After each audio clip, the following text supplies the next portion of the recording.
Shalom, that today is the day of his Azkara. Additionally, today's class, graciously sponsored by Mrs. Aurelia Sion, Le'ilui Nishmat, her beloved husband, Salomon Jose Ben Regina Alav Shalom.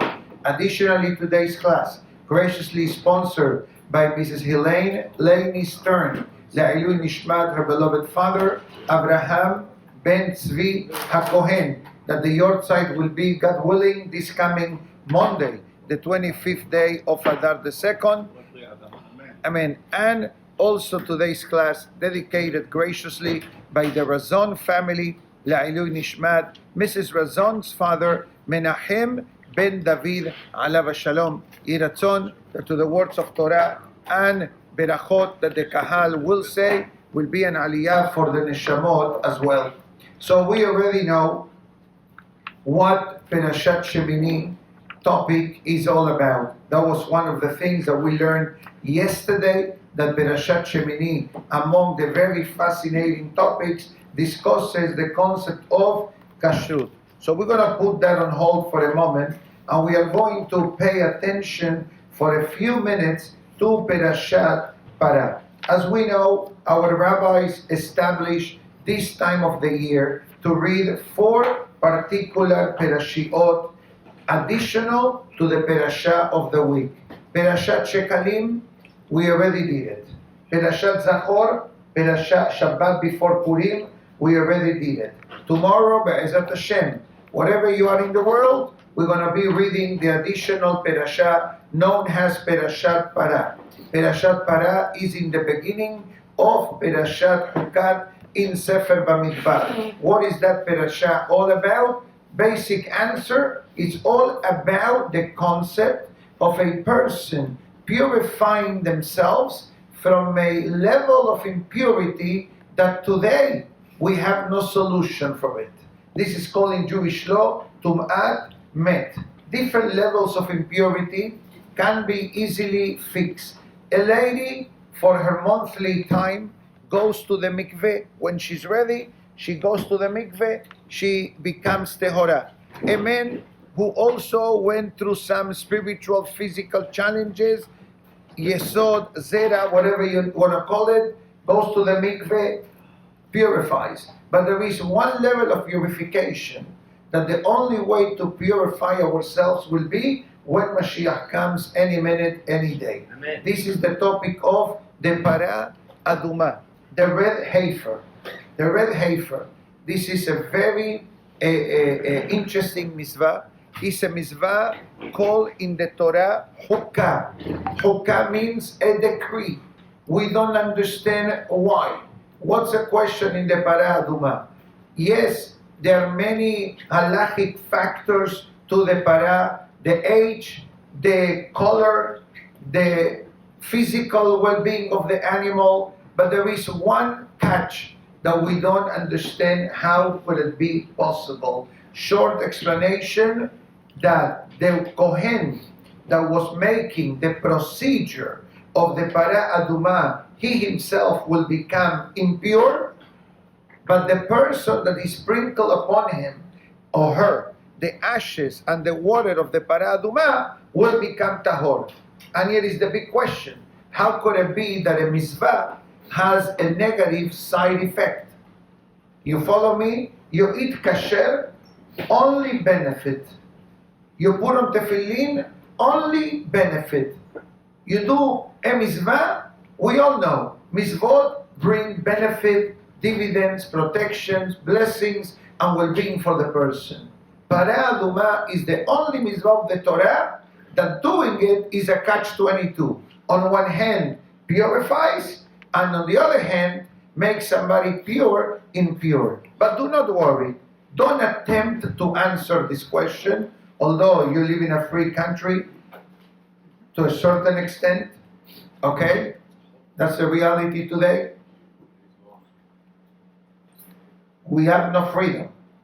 We have freedom, but we have no freedom. We are in exile. We are in galut. So that limits whatever we need.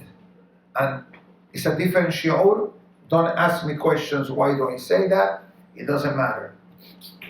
Just let's go by the Torah. Shlomo HaMelech, alav shalom, which was the human being gifted with godly wisdom.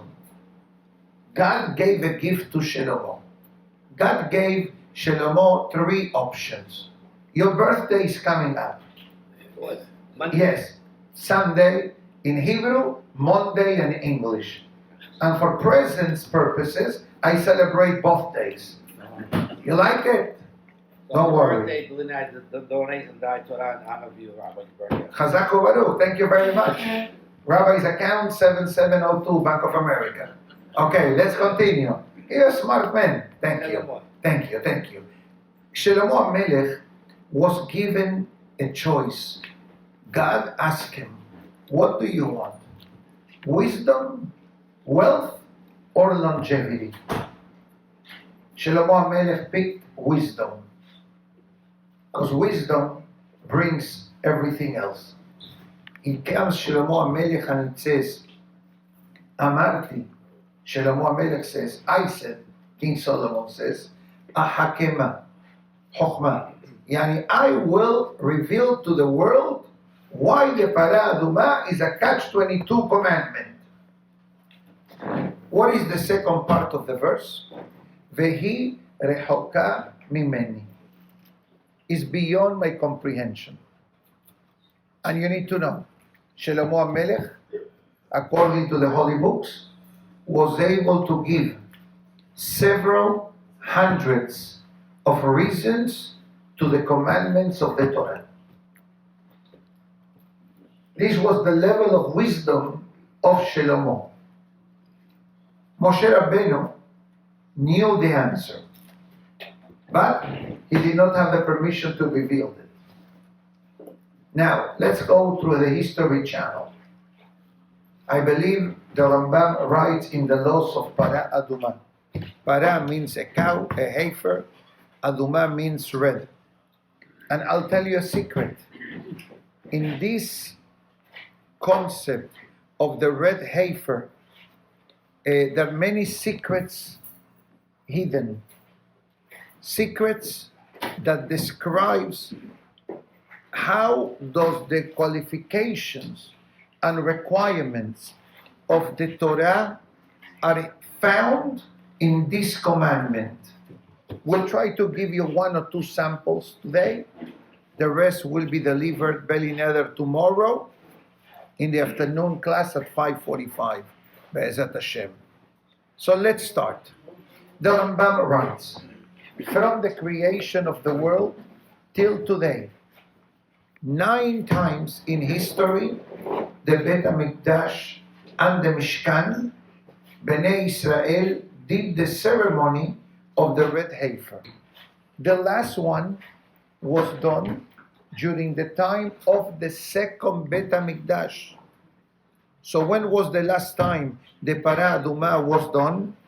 When was the last time? Bottom line, 2,000 years ago.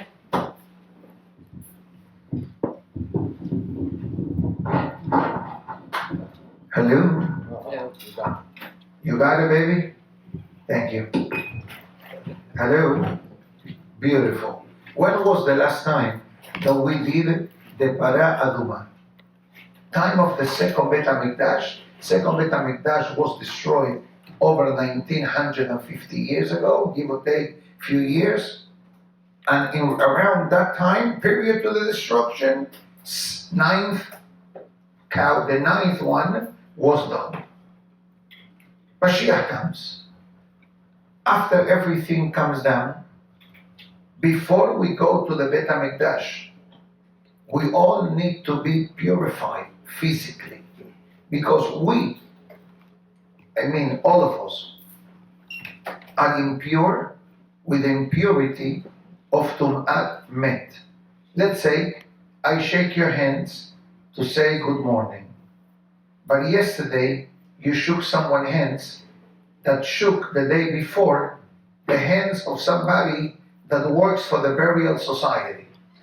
So automatically going to the cemetery, burying someone, coming in contact with someone that was physically impure by the human remains or dead bodies, automatically brings a tum'ah on the person. That is the reason why whenever we go, God forbid, to a cemetery or to a funeral, what do we do when we leave? We wash your hands. And usually the washing stations are established by the gate before you leave.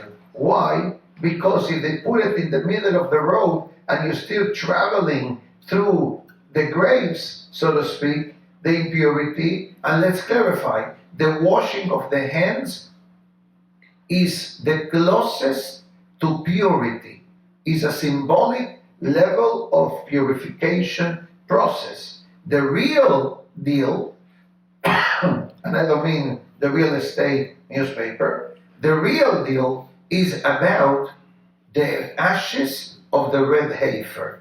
But listen for a moment to the pasuk of the Haftarah that comes from the book of Yehezkel. The pasuk writes, "Bezarakti alechem ma'im tehorim udhartem."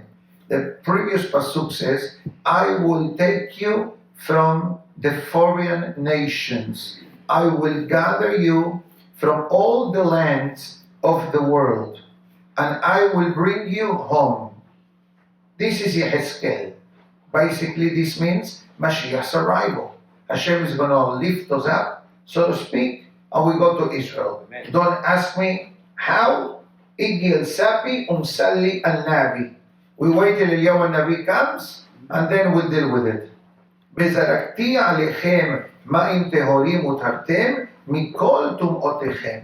I will sprinkle upon you holy pure waters, and this will purify you from all the impurities in your life and in your spirit. Benatati lachem lev hadash. I'm giving you a new heart. Beruach hadasha etem bekirvechem. And I will inject you a new godly spirit. And I will remove the rocks and the scabs that are blocking your heart and mind. And I will deposit my spirit in your life, and this will help you to follow in the statutes and the rules of the Torah. And you will be dwelling in the land of Israel, and you will become my true beloved nation, and I will become your true and only God and Father, and I will release you from all kinds of maladies, and I will give you great abundance in all levels of your life, that you never will have to experience famine, starvation, or any kind of detrimental effect in your life. This is only a free sample of the Haftarah of tomorrow. Now, why do we read this parasha? I didn't give you that explanation. I gave you the historical background, some halachic concepts. Short answer. Next Shabbat, Rosh Chodesh Nisan. Next Shabbat is the fourth parasha, known as Parashat HaChodesh. Next Shabbat, we take out 3 Sefer Torah. Shabbat Tazria, Shabbat Rosh Chodesh, Shabbat Parashat HaChodesh. Alright? Beautiful, mega, powerful Shabbat. But part of the halacha of getting ready for Pesach is to be physically able to eat from the Korban Pesach. The Pesach sacrifice has a lot of rules and regulations. One of the basic ones, and that's the only one that we need at this moment, is that everyone that is going to eat the Korban Pesach must be physically impure from this impurity. So you know what the Torah is telling the Jewish people? Ladies and gentlemen, Pesach is coming soon. Make sure to be ready to eat the Korban Pesach, because a person that willingly fails to consume the Korban Pesach, the consequence is one of the most severe ones from the Torah. Usually, positive commandments from the Torah don't have consequences on a negative way. You miss to put on tefillin. You miss to put on the talit. But certain transgressions, even though the only transgression is the lack of doing it, there are two commandments in the Torah that God forbid, the consequence is karet. Karet in English means the shortening of a person's life, God forbid. One mitzvah is the failure to consume willingly korban Pesach during Pesach. The second commandment is the lack of a berit milah. Let's say that a child was not done berit milah when he needed to have the berit milah done. The child grows up and is being told, you must do the berit milah. And he refused to do it. The lack of doing it shortens the person's life. Why? Because Pesach and berit milah are considered mitzvot of connection to God, to the Jewish people, and the Torah. It's like you have a mega computer, super Mac, super thin, super portable. You talk and it does whatever you need to do, which I'm sure we're almost there. Okay? But you're missing the password for the Wi-Fi. You're not connected. These two mitzvot are connectors. Fundamental mitzvot. Now, the next question, let me read two halachot first, because this will bring up a question that is coming up soon. The halacha writes that, let me just find it right here, it's after Purim, obviously, and before Pesach. Purim, almost there. What happened here? Okay. Okay. There is a, 1 second.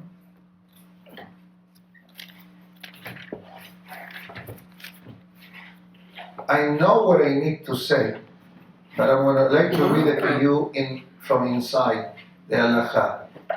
Okay. According to the Shulchan Aruch, the mitzvah from Perashat Para, he mitzvah ta'aseh mideoraita, is a positive commandment from the Torah.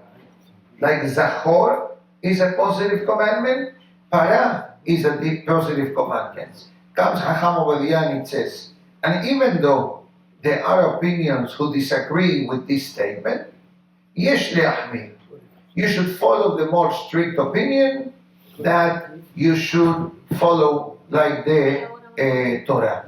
And the question is, why Zachor and Para, according to the Shulchan Aruch, are positive commandments from the Torah? Short answer. In Zachor, the Pasuk says, Zachor. Remember, like Shabbat. Zachor et Yom HaShabbat lekadeshot. Remember the Shabbat to sanctify. But what about the Para Aduma? Where is Para Aduma and Zachor? It says very simple.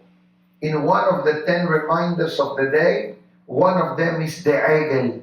Remember the sin of the golden calf. What is the Para Aduma? The Para, the cow, is the mother of the calf. Rashi says, let the mother come and atone for the actions of the child. Imagine yourself in school, a child breaks the glass or a glass. What the school does?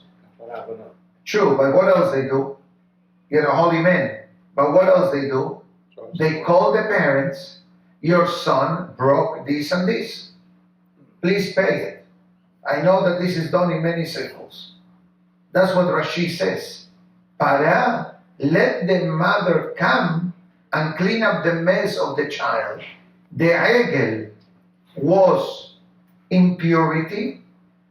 Para aduma is purity, to purify, the tikkun. That's the reason why the para aduma, it's called mideoraita, from the Torah. And that's why the halacha says, read from the nicest Sefer Torah available. And the Hazan and the Kahal, they need to have mutual kavanah to fulfill this Chovah min Torah, like Perashat Zachor. We'll discuss now soon. It's coming. But here is the question. Are ladies obligated in Perashat Para or no? According to Hacham Rabbi Yosef, yes. Ideally. Why? Short answer. Because the mitzvah of Korban Pesach is for men and women. Korban Pesach is not only for men or for children. Korban Pesach is husband, wife, and children.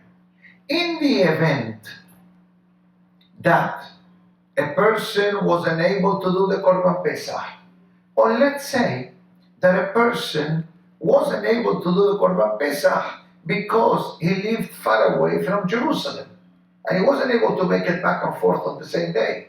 Or let's say that a person became impure 2 days before Pesach.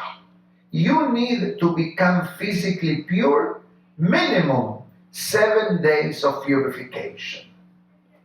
That's why we're sending you a reminder, Shabbat. Remember, Pesach is in 3 weeks. Be careful, purify yourself, don't wait till the last minute. This is the reason why we read Perashat Para, to send a collective reminder to the Jewish people. Rabbi Yosef writes, and it says, if ladies are also obligated in their purification process, because let's be honest here, ladies can also become impure by working for the funeral society. Because God forbid somebody passes away. You have 2 groups of Hedra Kadisha. Men purify and wash the remains of men, and ladies wash the remains of ladies. So what does it mean? That automatically a lady becomes impure if she comes in contact with a dead body, by purifying the dead body. Or they go to the cemetery, that brings impurity as well. Although according to the Zohar, ladies should minimize their trips to the cemetery, that's a different topic altogether. But a lady shook another lady's hands, and she shook other lady's hands the day before, and she happens to work in a funeral home. So the impurity in Hebrew known as Tum'at Met is all over. We are all infected by it. It's a spiritual virus. You cannot. Washing of the hands is only symbolic. The washing of the hands that we do today is only symbolic. But I'd like to read a fascinating statement by the great Rabbi Chaim Palachi. And it says, on Erev Shabbat Parat, try to go to the mikveh. Even though that other Fridays you don't, go. Why? Because going to the mikveh today, Zecher LaMikdash. This is like you went to the Bet HaMikdash and you did the ceremony of the Para. And it says, the Torah writes at the end of the Para Aduma, which is in front of me, right here, at the end of the Chumash, let me just find it. At the end of the parasha, the pasuk says, "Vayeta lahem lechukat olam," and this will be an eternal covenant. Ask Rabbi Chaim Palaji, what does it mean that is an eternal covenant? I just finished saying 10 minutes ago that the last time that the red heifer procedure was done was 2,000 years ago. So what happens? It says no. Nohege le'olam va'ed. This is a mitzvah that never stopped. It's a mitzvah that constantly goes. But it says, ben bedibur, ben b'ma'aseh. Because when it comes to do mitzvot, there are two ways of a mitzvah that can be done. One is the physical action. Okay, you put on tefillin, you eat kasher, you put on mezuzah, for example. Those are physical actions, mitzvot. But there are other mitzvot, shehem bedibur, talking about them. And how do I fulfill the mitzvah? Likro perashat para betzibur. And it says that this is a positive commandment from the Torah. And it says one more. You want to enhance your mitzvah of para? Be'ma'aseh shalem. And if you want to enhance, you want an upgrade. You want an upgrade for the mitzvah? So basic, let's talk JetBlue rules. Blue, no, main or basic, blue, and no, forget about it. Okay, let's go American Airlines. Economy, main cabin, premium economy, business class. Easier, right? JetBlue has a third. When you see the cheapest tickets, oh, I saw a ticket to New York, $49.99. Hazako Baruch, and no cabin, and no selecting of the seat. You see, I'm human. Okay? Anyways, so now the basic will be, come tomorrow, listen to the reading of the Sefer, Hazako Baruch. You want an upgrade? Go to the mikveh today, if possible. You want a higher upgrade? And here it comes. Be'ma'aseh shalem yeh. You want to really do the mitzvah properly. Al yedeh mitzvah hasedakah be'erev Shabbat zo, to give charity today, le'afrish ish kefi yecholto lizdakah, to give each person according to the possibilities, yeter al she'ar hayamim, more than you give any other day. It goes further. And there is nothing that purifies the person from the forces of darkness, like giving charity. Why? Averot do not extinguish the power of giving charity. What does it mean? That we don't do a trade-in. A person gets the reward for tzedakah, a person deals with the consequences of averot.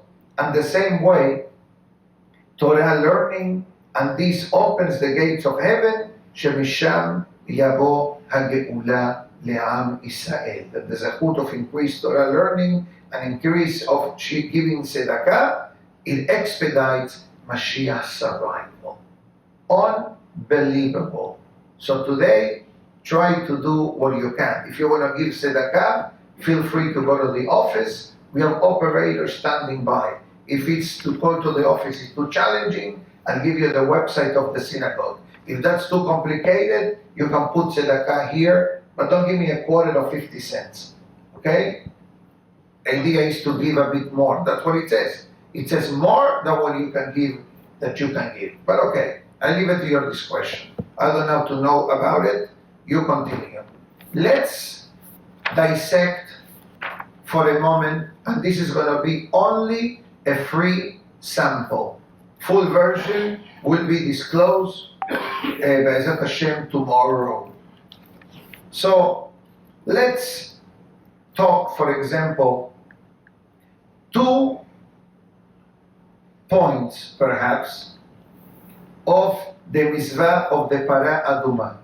I'm going to read you one verse only, and it says, take for yourself a red heifer, complete,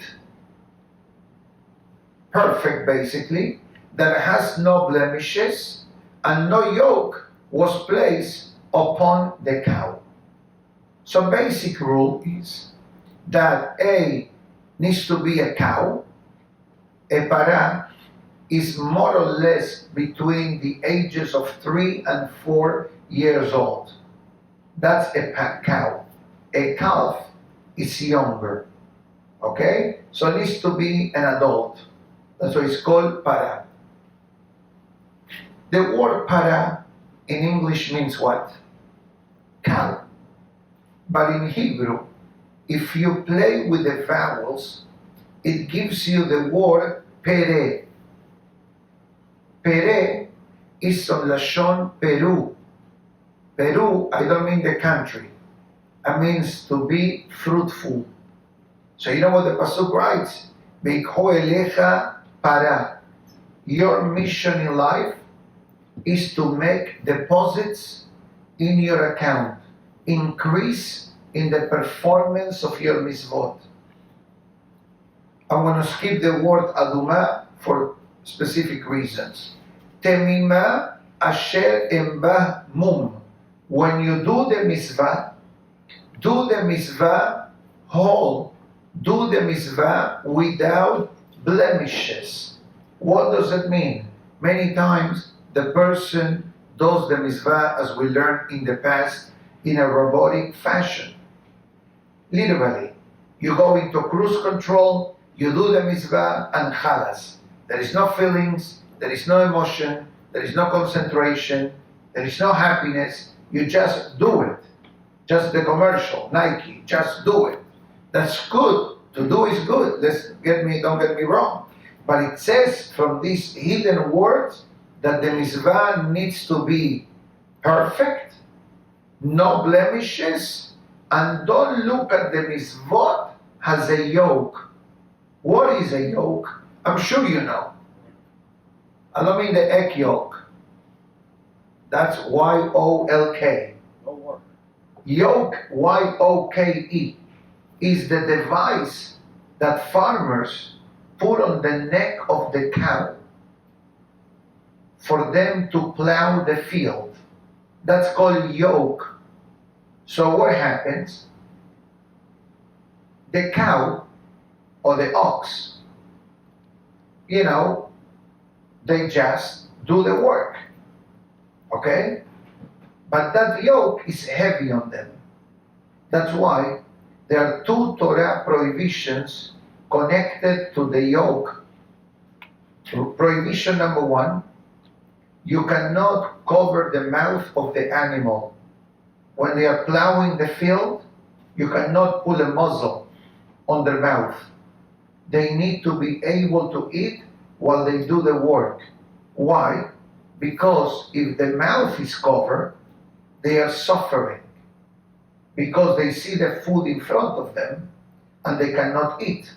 That's reason number 1. So you're causing suffering to an animal, which is, according to the Gemara, a biblical prohibition. Sar vale haim mideoraita.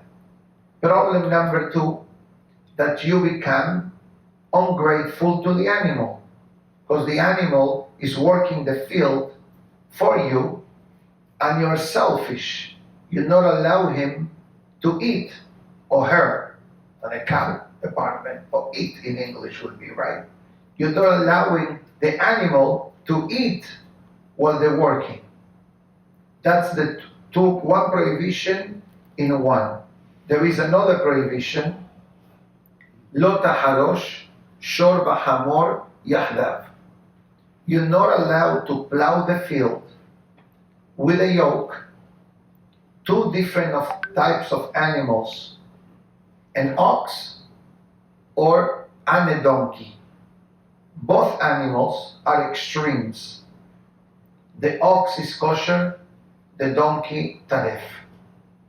The ox is very strong and moves fast, but the donkey is heavy not that strong, and move slowly.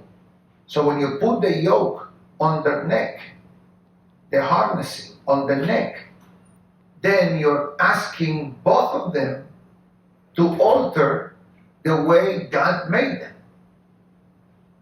So then you're telling the ox, move slow. The ox is not happy. You're telling the donkey, move fast, and he cannot deliver. So that's why the Torah says you cannot mix these two animals. If you want to do donkey plowing, make sure that it's only donkeys. You want to do ox, make sure that it's only ox. Don't mix them, even though there is no physical connection whatsoever. But the fact that the yoke is on top of the neck automatically makes it problematic for both types of animals.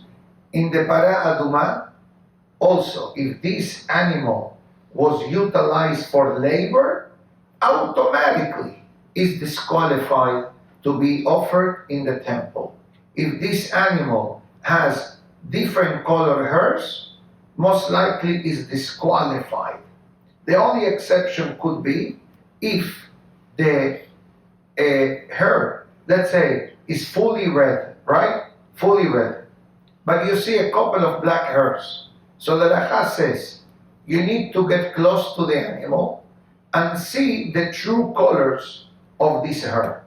If the root is red and the top is black, not a problem. But if the root is black and the top is red, that's a problem. Okay? Now, in spiritual way, it says, Asher lo ala aleha ol. It says, make sure that you don't complain about the mitzvot. We discussed this topic in the past. Complaining, overall, is not good. Occasionally you have to do it, but you have to do it respectfully and tactfully and with a certain purpose and reason. And not everything you should complain about. You gotta pick and choose what's important, what's relevant, what's not.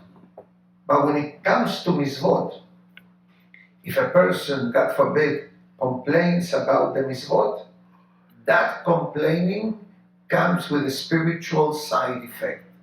Not only for the person, but for the children of the person as well. Because if the child hears that a parent, father or mother, complain about mitzvot, what do you think they're going to grow? With what kind of mindset? Like we mentioned a few weeks ago in the name of the great Rabbi Moshe Feinstein, that he was asked, how could it be that many children, sons of Holocaust survivors that came to this part of the world and they were Shomer Shabbat and Torah observants, the children are not following their footsteps. The rabbi said it bitterly, that when they came post the Holocaust, being a Shomer Shabbat and being able to hold a job for more than a week was almost unheard of. In other words, if a person put as a requirement, I work Sunday through Friday, but Saturdays and holidays I'm off, they will tell the person, don't come back, or you have no job. This has been proven and verified. So what was the common statement that parents verbalize at home? How difficult it is to be an observant Jew. So imagine yourself, a person comes home from work, okay, and the wife asks him, no, how difficult it is to be a Jew. I don't have a job. They told me not to come back. Week after week, week after week, week after week. What do you think that the child grows up with? Why be Jewish? He said, you go home tonight or Shabbat morning, and I said this in the past, and you start complaining on the Shabbat table about the prayers, about the rabbi, about the gabbai, about the synagogue, about the kiddush. You said the rabbi took too long, the Hazan sang too much, the Mesader thought that it was Simchat Torah today, the same menu as last Shabbat. You're laughing. I have heard all of the above. All of the above. So what do you think? If this is the topic of the Shabbat conversation, and you have children, sons and daughters around your home, the younger they are, the more dangerous it becomes. Because what they are listening to, shul, right, they get turned down. Shul is boring. Rabbis talk too much. Cantors sing too much. So God forbid, this creates this reaction. But let's go to the opposite extreme.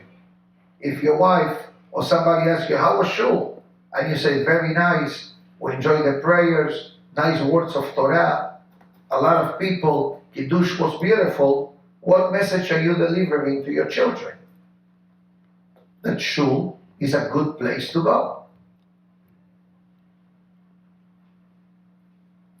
There are more, but for today, I think that we covered the basic concept of the Parah Adumah. Thank you, Mr. Beda Hazal Baruch, for the magnificent breakfast and class, and as well as to all of the wonderful sponsors that sponsor today's class. Wherever you are, have a beautiful Shabbat. In the event that somebody may not be able to go to the synagogue for many different reasons, open the Chumash, the book of Bamidbar, the 4th volume of the Chumash, chapter 19, verse 1 to verse 22. Okay, easy. Read it, read the English translation, and this will be fulfilling the minimum requirement of the Parah Adumah. Baruch Adonai Le'olam, Amen Ve'amen. We have, Be'ezrat Hashem, very, very soon, the zachut of doing the 10th and final Parah Adumah, B'mera V'yamenu, Amen. If you remember, many years ago, remember there was a Parah Adumah in Lakewood? Yeah. And regretfully became not kosher. But there is another one, but for Ain Hara, they not revealing the location. Because that Parah Adumah, they made so much noise to the point that one fellow, remember, offered $1 million to bring the cow to Israel. And the guy said, no, I'm not selling it, I'm donating it. Beautiful. Both reactions. And then invited thousands. I heard that over 50,000 people came to see this Parah Adumah in a few months' time. And some of these were rabbinical experts in the field that gave their validation that this was a potential red heifer. But the Gemara writes that the more you publicize certain things, the more you attract Ain Hara. So that's why they have a new one. But the location, it has witness protection program. So doesn't have exposure to the public until the right time will arrive. I heard that is somewhere in Texas. That's what somebody reliable told me a few weeks ago. We were discussing this topic. I did not do any further research, because if they're telling me witness protection program, that means that I'm not going to Google search where to find a red heifer. Okay? But Be'ezrat Hashem, let it be the zechut of talking about it, learning about it, and Be'ezrat Hashem tomorrow reading it, that very, very soon we'll have the 10th and final, especially if we're going to be Pesach in Yerushalayim, we need to have the Parah Adumah to be physically pure. So it's up to Hashem now to do what He needs to do. Baruch Adonai Le'olam, Amen Ve'amen. Rabbi Hananiah ben Akashia Omer, רצה הקדוש ברוך הוא לזכות את ישראל. לפיכך הרבה להם תורה ומצוות שנאמר, אדוני חפש למען צדקו, יגדיל תורה וידיר. ידיש.